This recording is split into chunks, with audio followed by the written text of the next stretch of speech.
Welcome to USA Global TV and Radio, where our mission is to provide education, entertainment, hope, and inspiration. USA Global TV and Radio connects you with experts and audiences all around the world every single day to help you succeed in business and to live a richer life. Visit us at usaglobaltv.com to learn about career and life-changing training and mentoring programs like the Listening Mentor. Subscribe to our newsletter to stay informed about our special programs and offers. Discover how you can become a guest on one of our shows or a host or producer of a USA Global TV and Radio show of your very own. That's USA Global TV and Radio, where the doctor is always in.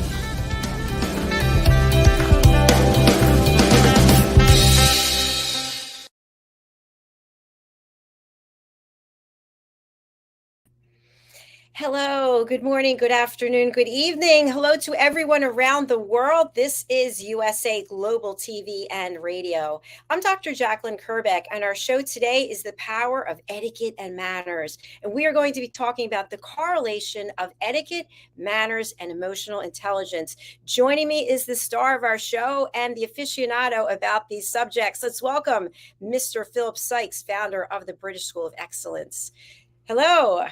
Hello, and as we say, what do we say? It's Friday. Yay! How are you, Dr. Jackson? I'm well, thanks. How are you? Really well, thank you. It's good to be here and see you again, and I'm so pleased, second Friday in a row, which is just wonderful. It sure is. You know, Philip, just by doing that, I feel lighter. It's interesting when you put your arms up over your head, it just, I don't know, I feel this lightness coming out.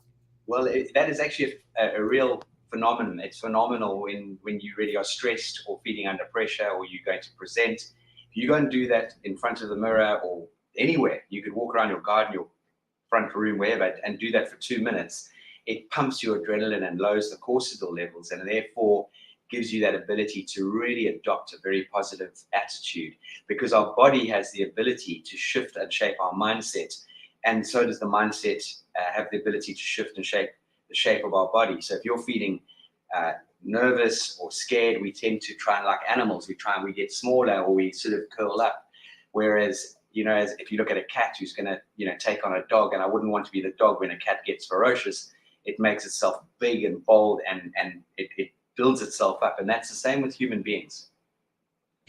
Thank you so much for sharing that. So I hope more people will get up and stretch and put their arms up and empower themselves, because what you said is so true. I felt this as well. When you start to feel upset about something or fear starts overcoming, you're literally like, you're not even standing up straight. You're sort of curling into yourself as opposed to standing up and saying, yes, world, I'm here to take you on. Absolutely. 150%. And that is something, now that we're spending so much time at our desks, and we still are, because I think there's a hybrid approach to working. Lots of people have decided to work from home. I spoke to a very good friend of mine this morning, and he said their whole company, every single one works from home, and they don't even have an office in the UK anymore. They've got a postal address, and their one head office is in Belgium, the other one's in Singapore, and that is it. So if we get up every 45 to 50 minutes and go and stretch and do something positive with our body language, it does elevate us and give us that adrenaline push and shove over and above a coffee. Absolutely. And, we have a couple of comments, which I'm going to get to. I just wanted to share something else before we get into our topic. I have one of those yoga chairs. I don't know if you've ever seen them, but you put your head into it and then you put your feet up. And I've been doing that the last few days and just having the blood rush to my head. And I've been doing some leg raises and whatever, but I feel mentally clearer. And I think it has to do with that. So I think the takeaway is getting out of our comfort zone, trying something new, and then, of course, incorporating etiquette, manners, and emotional intelligence. So, yay. Let's say hello to Ravindra Bale. Great information joining us from your Facebook page, Philip. Wonderful. Hello, Ravinda. Thank you so much for joining us. Dr. Bruce A. Banner. Nice to see you, my friend, joining us on LinkedIn. Love that. Happy Friday. Yay. It's empowering. And, yay. So are you, Dr. Banner. So, Philip, what is the British School of Excellence, and how does etiquette, manners, and emotional intelligence tie into the work that you do there? Thank you for the question. We, as an organization, as some of you who are familiar with the brand, initially started with the British School of Etiquette, and we've morphed into the British School of Excellence about 3 years ago. The bedrock of our organization is and will always be the emotional intelligence, etiquette, and manners. So it's that circle. It's a complete circle. And as an organization, we were never set up about a list of do's and don'ts. On the contrary, we were an organization that really started to look at the neurological aspects of our human interaction. In other words, our emotions. How do we handle our emotions? How do we build our emotional intelligence? And when you look at this and you break it down, there is, well, not even as strong. It's a cement correlation between etiquette, manners, and emotional intelligence. And this is the key, because emotional intelligence is really the concept which refers to the ability to perceive, understand, manage, and use emotion within ourselves, and obviously engaging with others. And it is a very positive and constructive way to connect. And this allows us as human beings for more effective communication. It allows us for better empathy, less conflict, and in other words, possible conflict resolution, in other words, and the understanding of others' points of views and perspective. Whereas the etiquette side of things, it gives us the opportunity to refer to, and not only refer to rules of engagement, but also conventions that govern our social or professional behavior. And it's very much about the behavior or behavioral code that really helps us to guide our actions in various social situations. And really, proper etiquette is often associated with respect for others, a keen awareness of the social norms and expectations in different contexts. So what I mean by that is, if we go to various countries, the most important thing is understanding the rules of engagement and respecting the culture, the religious background, the dress code, or whatever that might be. When we talk about the manners in this journey and in completing the circle, these are the social acceptable sort of behaviors and the actions that really we show respect, and we acknowledge, and we take on board the feelings of others. And good manners often involve being, well, not often, definitely involve being polite, being courteous, considerate in everything we do. And as you know, Dr. JACALYN, we've got a coffee mug in the organization that literally stipulates, in a world where you can be anything, be kind. Absolutely, Philip. And you know, it's interesting. We've talked about this before. Sometimes we're well intentioned and we're well meaning and we are a nice person, but our emotions get the best of us. And we come from a situation where maybe we're given bad news or we're upset about something, and we immediately go to the next person and take it out on them.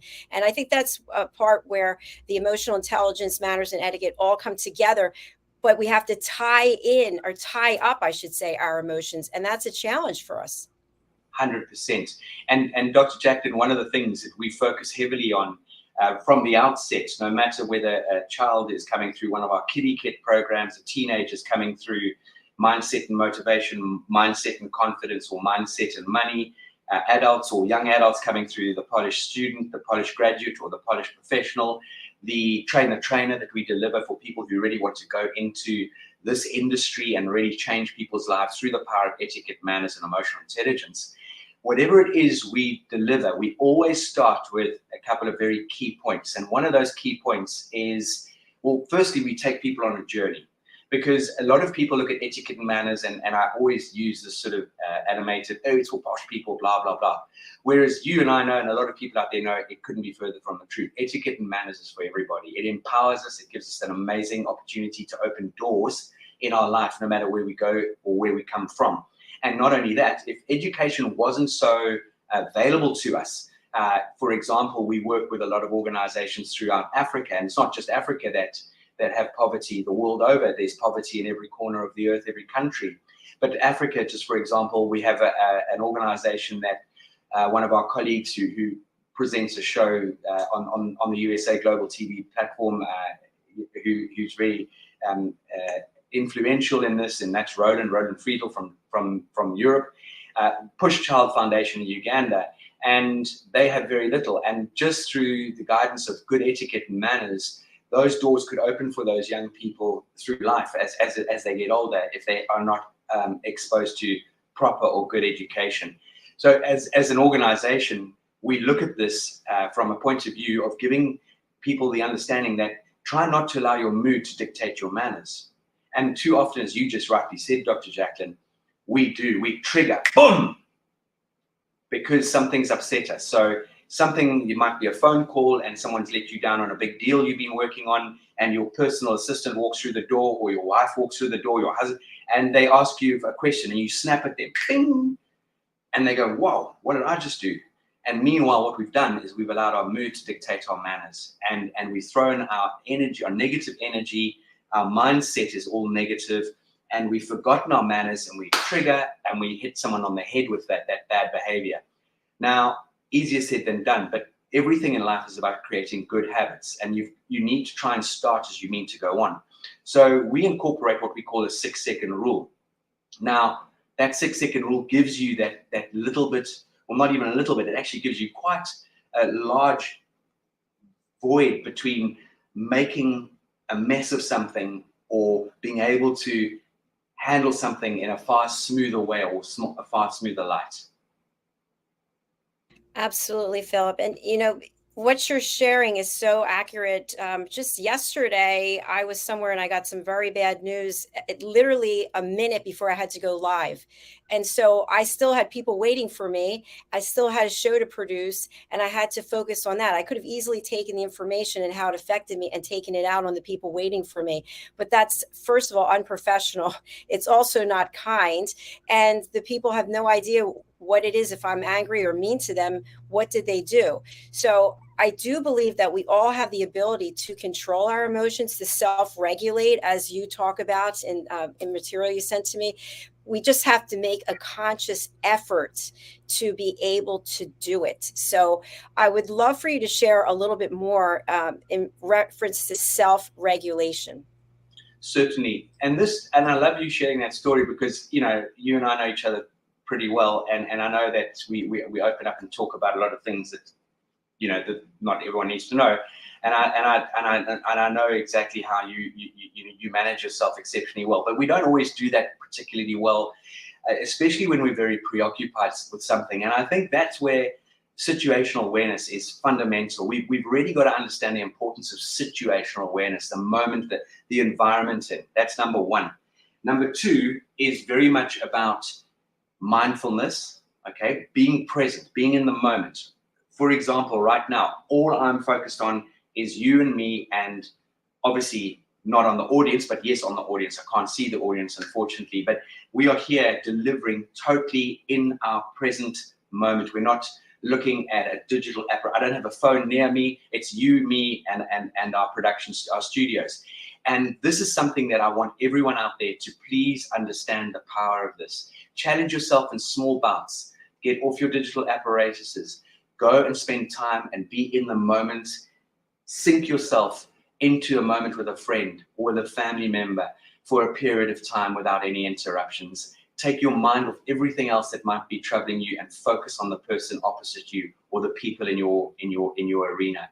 And that is fundamental. So that's your situational awareness, that's very much your mindfulness, and that's very much about having that ability just to down tools. And then we need to become more self-aware.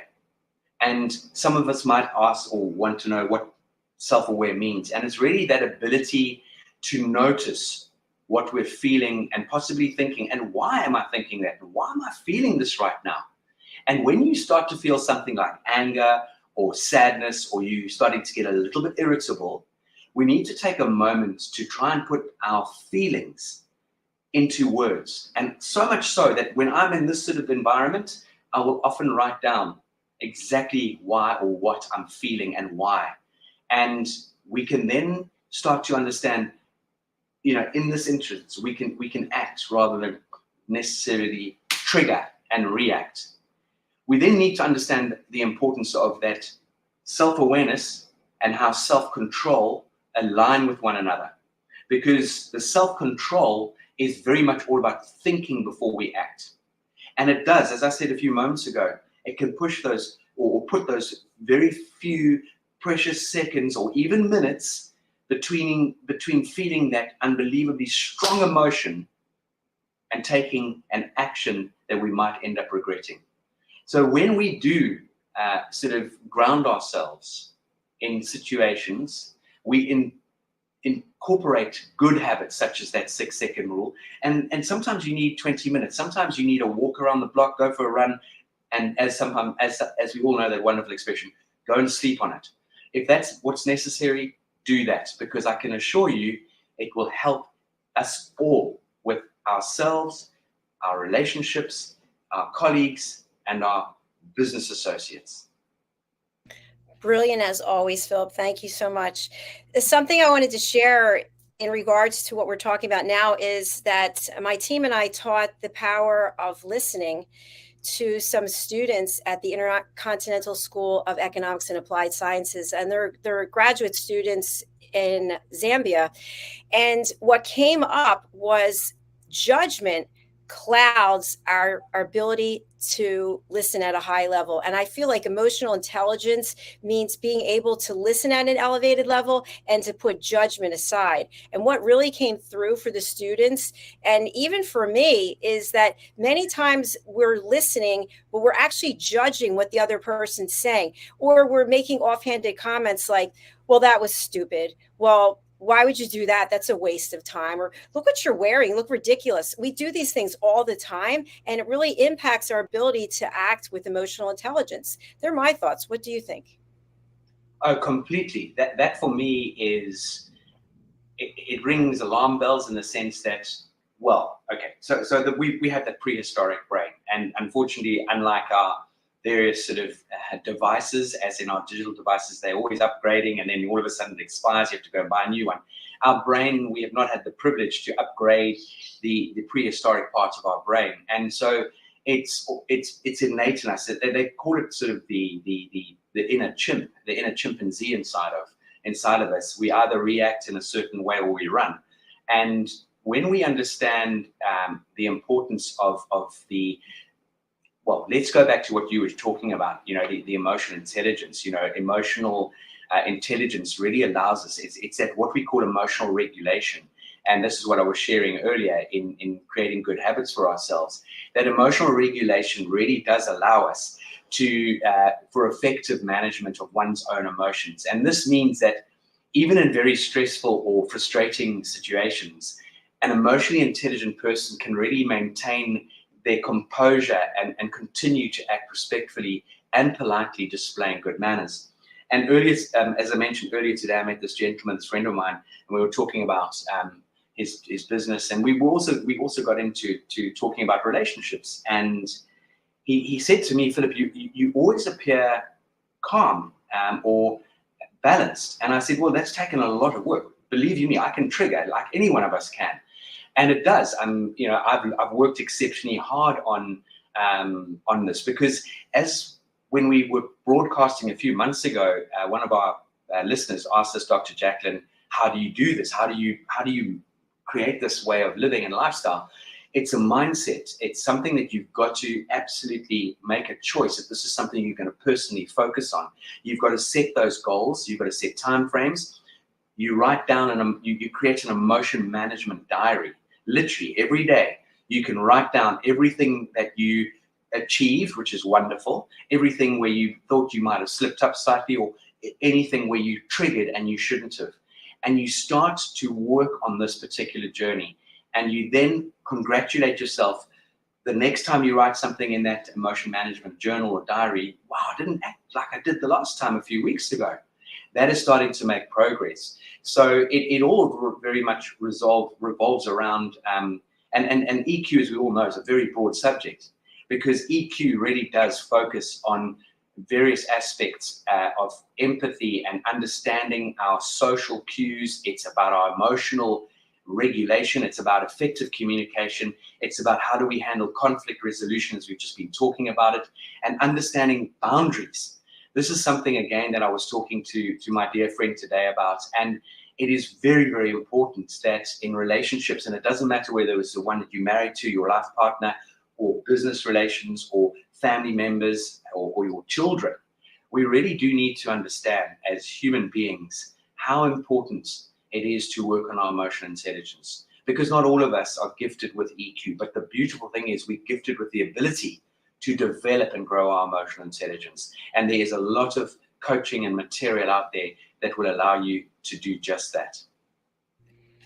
Absolutely. Thank you, Philip. We have a couple of other comments from Dr. Bruce A. Banner. There is wisdom in understanding that we have 2 years.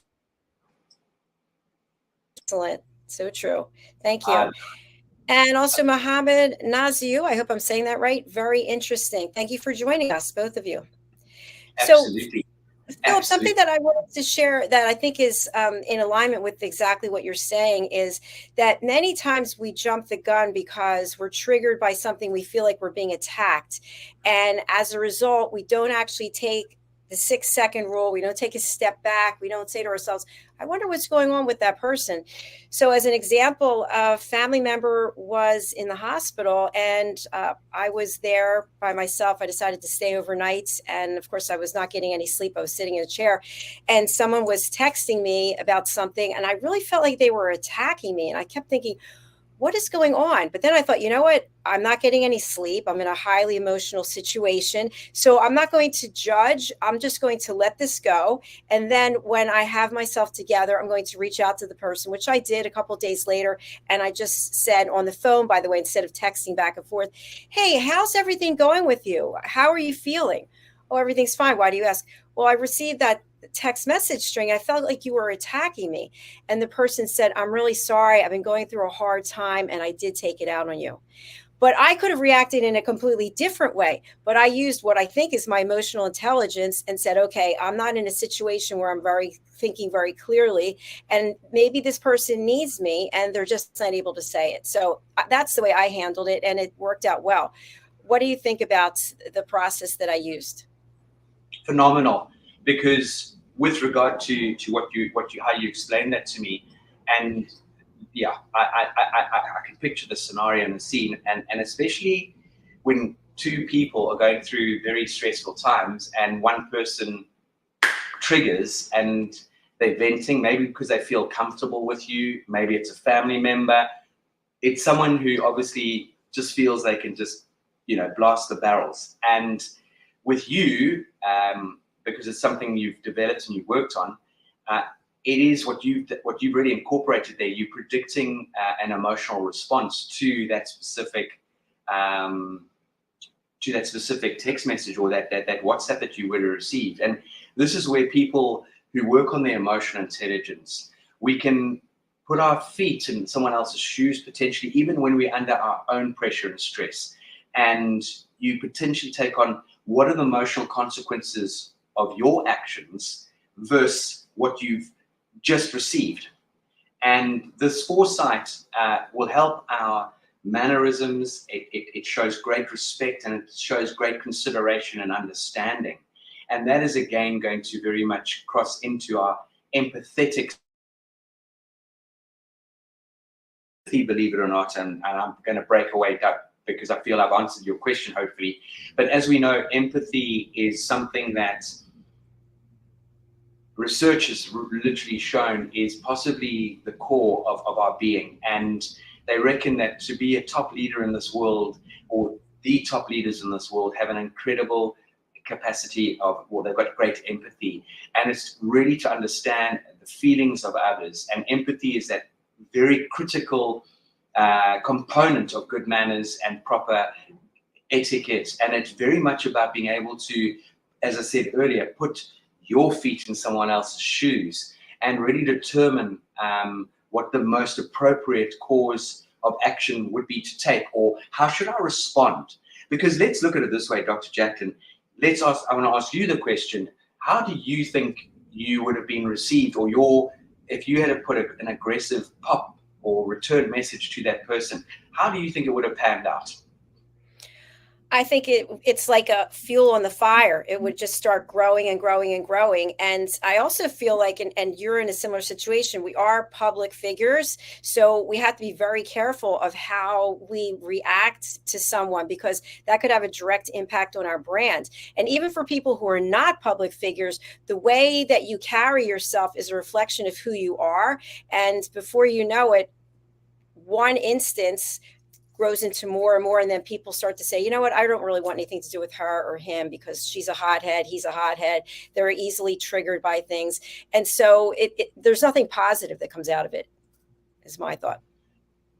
Yeah, absolutely. Nothing positive comes out of that at all. If anything, more and more damage. It'd be like rust. You know, if you go and park your motor car, your vehicle by the ocean for a whole year, and no one touches it, you go back a year later, it more than likely would have fallen off its axis due to the rust, because no one's given that nurturing, tender, loving care, and rightly so. That's what the destruction of the salt and the corrosion would create, and that's exactly what we in relationships can do to one another. We can really start to corrode our friendships and our relationships unnecessarily so, because we might get hot-headed because of our egos. And talking of egos, we have a wonderful colleague, a business partner, who I'm very excited to bring onto the show, and you've had a chance to meet, Anthony Willoughby. He talks about there are too many people out there who what's the word? What does he use? He uses a term along the lines of there are too many people out there with so much arrogance and no substance. And what we really need in this world is we need substance without arrogance. And that is the key, I think, to a lot of our day-to-day struggles in this world. Well, first of all, congratulations for Anthony Willoughby joining you. He's a fantastic individual. I'm very excited to hear about that collaboration. And yes, I definitely would agree with you. And something that I want to add to that is many times we have our own agenda. For example, we've expanded here at this platform. We have a number of opportunities, so many opportunities. I've had to redo the slide deck 3 times because I'm like, oh, I forgot about that one. But I'm meeting with individuals, and what I'm finding is that people want to get something off their chest about what's going on in their life. I just had somebody who went off for about 20 minutes. We only had a 30-minute meeting, and they spent the 20 minutes talking about whatever. But that's okay. And the reason why I bring it up is that even though we have our own agenda, my agenda is I want to bring more people to the platform. If I don't listen to what people have to say, they don't have the capacity to take in what I'm sharing with them at that moment because they have something else on their mind. So there's various ways that I could have handled it. I could have said, hey, Susan, this meeting's supposed to be about talking about this, not about your personal life. Like, you can hire me as a coach if you want. How would that work out? Not too well. I'm putting the person down. I'm not acknowledging that they're going through something. And now I'm trying to make money by offering coaching. So instead, I decided to just embrace the time. And then hopefully that person will remember, as they said at the very end of the meeting, wow, I really just dumped a lot on you. Thanks for listening. But then you build a connection because of using emotional intelligence and not making it about you and your agenda at that moment. Yeah, you handled that brilliantly, because as you rightly said, you would not have got your value add, your thoughts and ideas, your whatever it is that you were proposing or coming to the table with, you would never have made much progress or any progress at all. And so this is very important. And again, at the British School of Excellence, many years ago, someone asked me the question. They said, what is this really all about for you? Sum it up. And I said, well, I'm going to sum it up in 4 different sentences. The first one is, you've heard me say it before, in a world where we can be anything, be kind. The second one is the ability to put people at ease in a very short space of time and make them feel comfortable, make them feel welcome. The third one was very much about having a what can I do for you attitude. How can I serve you? How can I support you?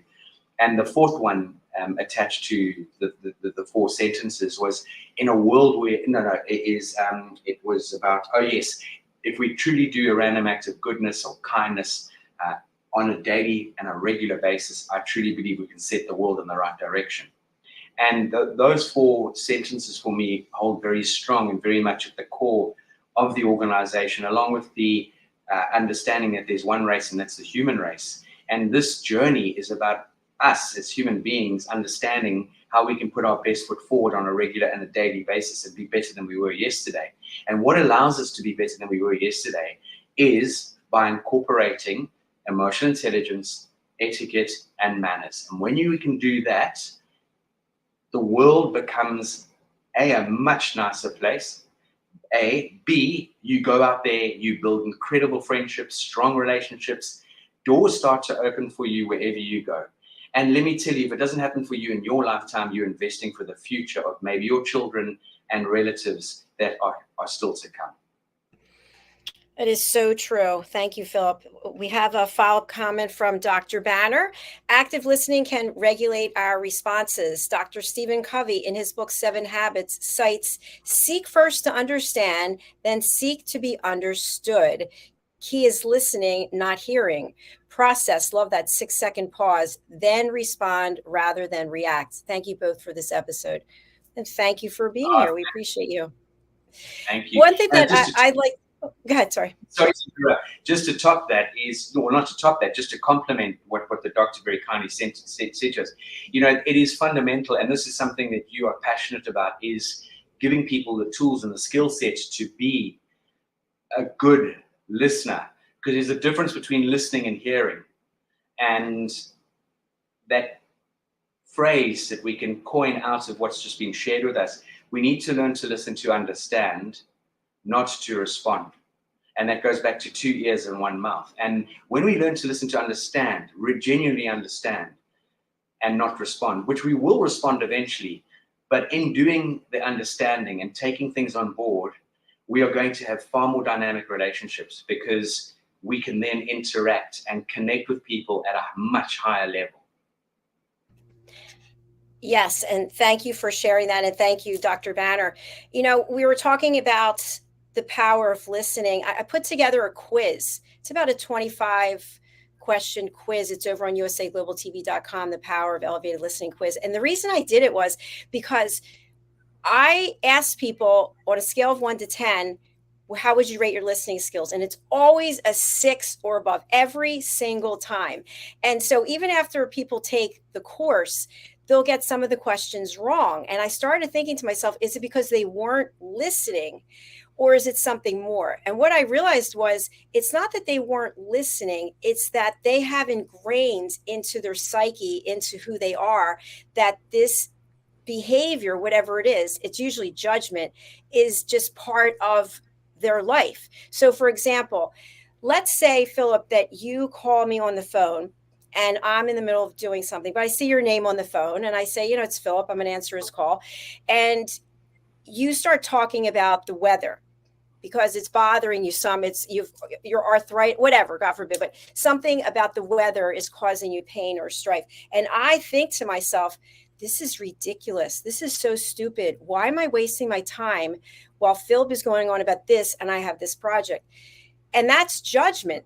And that's the kind of thing that we do on a regular basis. If you're my friend and I honor you, then whatever it is you're talking to me about, I can't rate that on a scale saying that's important or it's not important. Either you're important to me or you're not important to me. And as being important, then I have to have emotional intelligence to show you the respect and not think those thoughts in my mind. You might not know that unless I'm being very short with you. Oh, come on, Philip, speed it up. I've got something to do.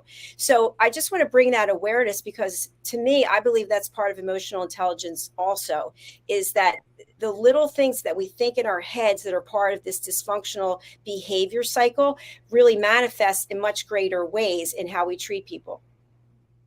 Completely. And we often listen to that little voice in our heads too often, and not, again, this goes back to being very, very, very focused on being present, because the brain, as we know, has the ability to, I don't know what the statistics are. I used to know the statistics, but of all the thoughts we have every day, I think, believe it or not, and maybe someone who's listening can help me out here, or later I'll come back after I've gone back to my notes. But I believe that 70 to 80% of our thoughts tend to be negative, which is rather perturbing when you look at that as a statistic. On the other side of the coin, it's impossible to have a positive and a negative thought at the same time. And this really, I think, hopefully correlates to what you've just brought into the picture here, Dr. JACALYN, is that through our ability to connect with one another, are we being very clear-headed? Are we bringing a very clear, open mindset? In other words, a growth mindset. Are we going to really take on board what people are sharing with us? Are we going to come with a receivership? It's like polishing it's like an insect with antennae. You've got to polish those antennae. Am I receiving? Am I coming in with a mind that's going to want to learn and be adaptable and adopt some new thoughts and ideas and take on board someone else's perspective? Yes. And Philip, just for the actual percentage, one of your colleagues who you've brought here, Dr. Sadia Rajput, she's put together a whole course about automated negative thoughts. And I believe it's 90%. I can't remember the number myself, but I was shocked by how high the percentage is. And it's usually the same negative thought again and again and again. It just keeps repeating itself like that hamster on a wheel. So I often think to myself, we worry about all these things that could happen to us. Instead of worrying about them, why not plan that if this happens, the solution is going to be this? And then that takes the whole fear away out of it. So those things that keep us up in the middle of the night that we're traumatized by, sometimes that it started out like this, now it's enormous. You have 10 people carrying it for you, and then it never actually happens. But instead of continuing with that negative thought, say to yourself, okay, what am I going to do when that happens? I'll have to figure it out. And if it never happens, then I have a plan. So I think I forget what my dad used to say, plan for the worst, expect the worst and plan. I don't remember. It was something about that. And it's about having a solution as opposed to living in a state of fear. Wonderful introduction on that, in the sense, and it was, I think it was Dale Carnegie in one of his early books. He talks exactly about that, Dr. Jacqueline. He talks about, if you, let's say, I don't know, you putting something, you worked very hard on a deal, or you worked hard on a friendship or relationship, always put it, and you're concerned there's a fear factor that kicks in.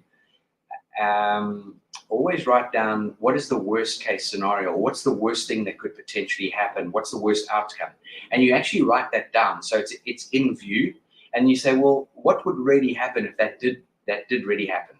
Would the world fall apart? Would I lose a toe? Would I whatever? And then put in there, what's the most likely scenario or the best case scenario? And then the third one, which is very positive, what's the best, most positive outcome? What's the best case scenario? And when we put these things into perspective and put it on paper, it really starts to give you that, I'm stumbling my words here. It gives you a much clearer idea of how we could handle the different scenarios, and it reduces the fear, if not gets rid of that fear. And it really is a powerful tool. It's something we coach through our organization. It's something I adopt on every decision we make. And because I'm quick to make a decision, I like to make quick decisions because I love to jump out of an airplane and build my parachute on the way down. And sometimes it doesn't work. I didn't do research when you and I connected. I didn't know. Oh, meet Dr. Jacqueline. Sounds like, wow, let's just jump. Let's say yes. What can happen? What's the worst that could happen? And thus far, only good things have happened. So touch wood, Dr. Jacqueline, you're holding up your side of the bargain. Thank you, Philip. Yes, it's been an amazing opportunity getting to work with you and your team, and also to build a friendship. So I thank you for that. And I shared with you backstage that I got an email this morning asking if I would be a speaker at this conference where there are these internationally renowned people so I was so excited, and I immediately got back to the person and said, yes, please include me. Thank you. And then all the fear started coming. Oh my gosh, how am I going to do this? Imposter syndrome. I'm not good enough. Look at the names of these people. Look at what they've accomplished in their life. And all of a sudden I said, okay, let's stop with this. I'm not going to go down this path with this negative energy. I'm going to focus on the good things that are going to come out of it, the people that I'm going to meet, the networking opportunities, the education that I'm going to receive. And all of a sudden it just disappeared. I'm not saying it won't come back again, but I'm just going to keep focusing on all the positive outcomes. And, you know, Dr. Jacalyn, I know we compare ourselves to other people, and that's good. It's good to have people that we look up to, that kick us up the rear end, that, you know, motivate us. That's phenomenal. But don't forget, everyone else is taken. So just be you, and with your and not only you, but anyone listening, with anyone's extensive knowledge and area of expertise, always bring something. You will always bring something to the table, as long as you do your research, you prepare, and you practice. And it's good to have those elements of butterflies. That, you know, when we put on the show every week, or next week we're starting our Train the Trainer. Trust me, my butterflies are already starting to break dance in my stomach. It's one of those wonderful things that I use to turn around to give me that lift and that elevation.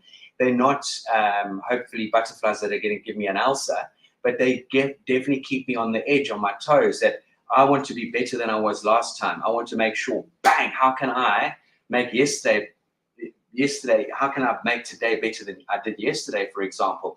And if we all adopt that sort of attitude along with our gratitude, we all would be amazed how we can really show up every single day being that much more dynamic, and building on that whole process starts to give us that element of incredible prowess and confidence. And our etiquette and our manners and our emotional intelligence will serve us on that journey. Philip, you have so much to offer at the British School of Excellence. I've pulled up your website, and I would love to have you just walk us through some of these incredible opportunities for our audience. Thank you. Well, firstly, we are growing as a brand. We have an amazing cohort of partners around the world, in Brazil, in Bermuda, the Bahamas. We're about to launch, very exciting, hot off the press. We're a month away from launching Greece, out of Athens, with Margarita, which is just so wonderful. We've got the presence in Benelux. Our wonderful operations director wears a couple of hats. Leanne has the British School of Excellence in Poland, but also spearheads the British School of Excellence globally. We've got 2 operations out of Pakistan, one in Lahore, one in Karachi. We have an amazing partnership with our Japanese partner, Saki Shintaku, and we have an amazing partnership in Oman. And so anyone out there who is interested in starting their own business or bolting on something to their current business, there's so many opportunities with our organization. And as an organization, you would have heard me say earlier, we work with children, we work with teenagers, we work with adults. The oldest person has walked through the door of the British School of Excellence, lives in Cyprus. She's 78 years old. Did Train the Trainer because she wanted to make a massive difference, which she had already done through her life, but she wanted to continue before she departs this earth to work with amazing children. And she knew she could really give a huge amount of her energy and input and her experience.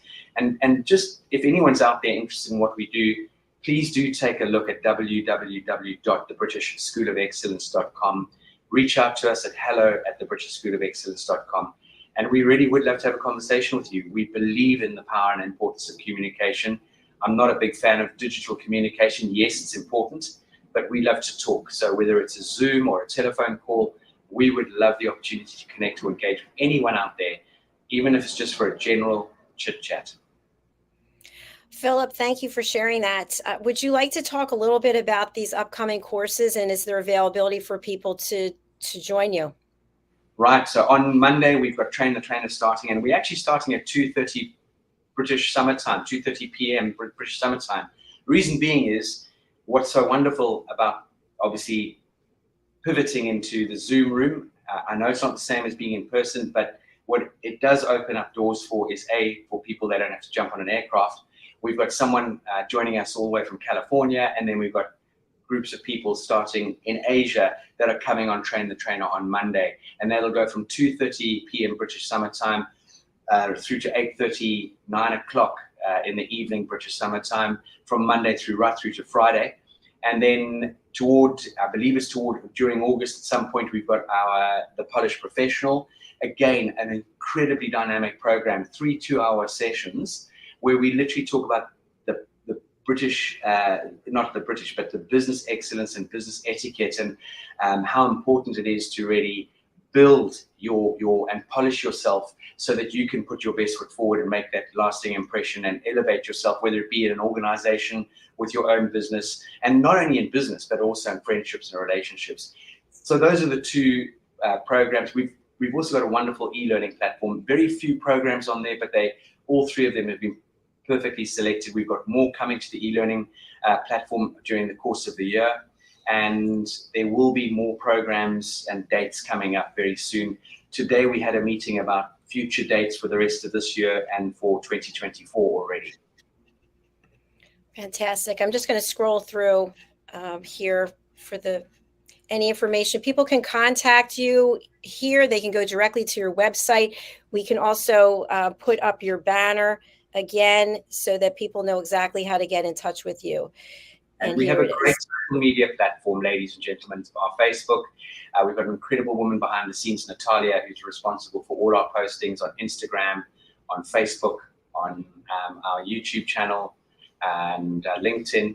And we really do try to share quality information. Also, who's behind the scenes, incredibly dynamic copywriter, and does a huge amount of research into the material that we deliver. Not only that, but we put them into articles so people can gain value. And we're going to be writing some fantastic material for some wonderful publications in the near future. So that's very exciting. And everything we do is genuinely about adding value. How can we increase your value so you can increase value in your life and value to others?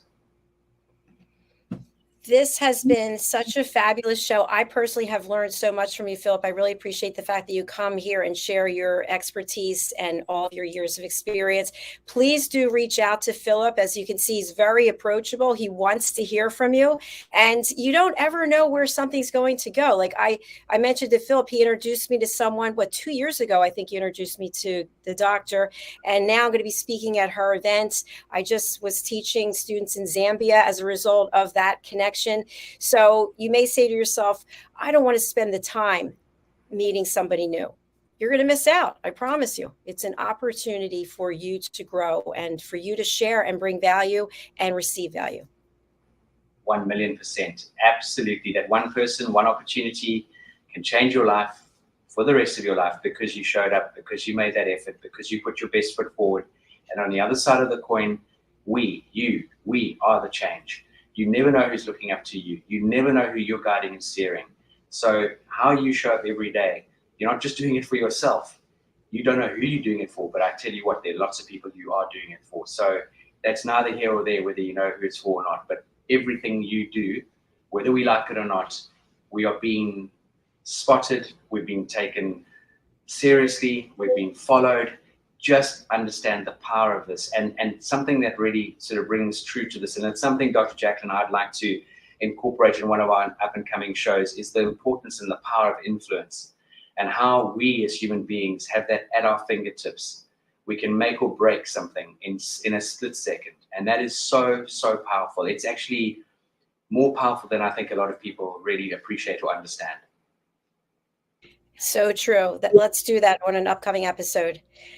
Philip, we're going to close out with the British School of Excellence Train the Trainer sponsorship. Can you tell us a little bit about the individuals who are in this video and how you met them and what they're doing? Certainly. Well, from memory, we have wonderful Jessica van Hambeek, who's based in Belgium, Brussels, who joined us actually on a couple of courses and then took Train the Trainer. And I have to admit, all of these amazing Train the Trainer students were in person, so I had the privilege of meeting them. I've spent lots of time with them, not only through the program, but off the back of the program. And Jessica van Hambeek is based in Belgium and heads up Benelux, as well as focuses on her other two businesses. We've got Duda Graciana, who is based in Duda's back in São Paulo in Brazil. Duda has got an incredibly mature head on young shoulders, an incredible person. She does a lot of coaching and training for us. Not so much at the moment, but in the past, she's done incredible work with our teenagers. And then we go into Roberto Carril, who's based in Mexico, who runs the most unbelievable business in wine importation. And he himself said to me off the back of the program 6 months down the line that his business increased by 30%, his relationships, everything that he took on board through Train the Trainer has enhanced his business tenfold or 100-fold. So that's really wonderful. And he's become an exceptionally good friend. And that's actually one of the things I want to share with everyone. Majority of the people that walk through the door, especially Train the Trainer, become friends and part of the family. When the door here at our organization opens for you, no matter what program or course you do or take on board, we keep that door very much wide open. And that is something I'm absolutely fastidious about. So we've brought on someone into the organization who is just dealing with, and I call it guest management. She's guest relations. She weaves the magic and she helps and supports. And that is already a key ingredient in the organization. I'm just trying to think who else is. Oh, we've got Maria all the way from Portugal, a senior cabin crew person. And again, it's helped her career 20-fold. She's been a long-standing supporter of the organization. Maria came over a few weeks ago for our London experience. Quite an incredible person. Then we've got a woman by the name of Marie Christine, who gives me goosebumps when I mention her name. She left Rwanda, literally treading over her family's dead bodies in the genocide or 20-odd years ago, cradling her baby daughter in her hands, and she fled the country. She trekked across Africa, being beaten, raped, and nearly dying of starvation on numerous occasions, taken in by the Red Cross in Kenya, and she landed up in this country on a male's passport. She forgot to eat it on the aircraft, she told me, and she's laughing while she's telling me that. She was taken in here as a refugee, and she now speaks on international stages around the world against corruption, against inhumane behavior, terrorism, and she has excelled exceptionally off the back of coming through Train the Trainer. And those are just a few. I know there are a couple of other wonderful candidates on this video that you're about to see, and it fills me with great pride and joy and also emotion when we look back and see what we've helped people do with their lives. Don't forget, ladies and gentlemen, you are like a big door. All we're doing is finding the correct key to fit that lock and turn the lock and open that door. Wow, that was so powerful, Philip. Thank you. Sonia Molandina was also in the video.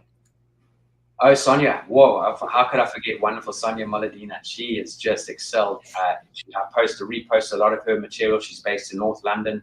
Sonia has got the most incredible organization, focusing predominantly on children in mindset, in emotional intelligence, in interview skills and techniques, predominantly getting your kids through the door to enter good schools. And I know at the moment, Sonia's got some wonderful programs that are playing out over the summer. An incredible person. Sonia's put her children through the British School of, what was the British School of Etiquette, and now the British School of Excellence, as you know. And again, a great advocate for the industry. Thank you, Philip. We've got a couple of comments from a Facebook user. Very true. Thumbs up. Thank you. And also, lovely session, Mr. Philip and Dr. JACALYN. Thank you. We'd love to know who you are. We can't see your name, but we thank you for being here. So thank you to everyone for engaging with us. Please do reach out to Philip. You have his contact information. Let me just put it up again. Philip, who would you like to contact you here at hello@theBritishSchoolOfExcellence.com or on your website? Anybody who is looking to take a step of personal development in whatever light that might be, anyone who wants to put their best foot forward or learn to put their best foot forward, we would love the opportunity to connect with you, engage with you. And if we can help you, we will say yes. If we can't, we'll definitely be able to refer you or recommend you to whoever might be the perfect fit for you as an individual. And I have to say as well, there have been one or two occasions that someone's wanted to do a particular program and spend lots of money with us, and I've just felt right there and then it wouldn't have been appropriate for that individual to take the program because they maybe weren't in the right headspace. They thought that this might be a quick fix solution, at which these tools are, don't get me wrong. But unfortunately, in life, we often pull the trigger on something when we're not quite prepared. I love the candor and the honesty that you have there. It has to be a good fit for both parties. So this has been a good fit for me and for USA Global TV and Radio and the British School of Excellence. So thank you again for being here. And thank you to everybody watching and listening. We'll be back next week. And please take a look at this sponsorship. You're going to learn a lot of information here about why you should get involved and contact Philip right away. As soon as this clip is finished, reach out to him. All right. Thank you, everyone. Take care. This program is brought to you in part by the British School of Excellence and founder, Mr. Philip Sykes. Building confidence, changing lives. Do you share our view that etiquette is a set of modern life skills that are essential for personal and professional success? Join us as an etiquette coach and change people's lives through the power of etiquette and manners. The last few days have been really amazing. I had a trainer course from the British School of Etiquette.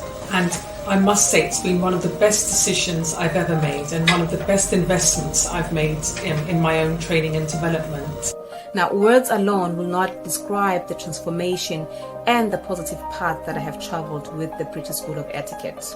I find really I learned a lot from the lessons this time I came. The last few days with the British School of Etiquette have been fantastic. And what I've learned now is really beyond my expectations. This is the most rewarding experience and the best investment I have made this year. It was just great. I learned so much, and when I go back to Belgium I will incorporate a lot of it into my day-to-day life and business. It's been absolutely wonderful for the whole week that we were here. I feel transformed, and I feel like blowing a trumpet and tell people, come and do this school, this class is the best, this is the best school ever. You should take it. It will change your life immediately. I am now able to teach other people how to bring the best of them. Thank you. Thank you, BSc. Thank you. Thank you so much. Thank you. Thank you to our clients for their testimonials on the Train the Trainer program. Our exponential and global growth is so significant that we've evolved from the British School of Etiquette to the British School of Excellence, where we're investors in people. Let us invest in you and your career. Contact us to become an etiquette coach. Go to thebritishschoolofexcellence.com. Start your career and elevate your success today.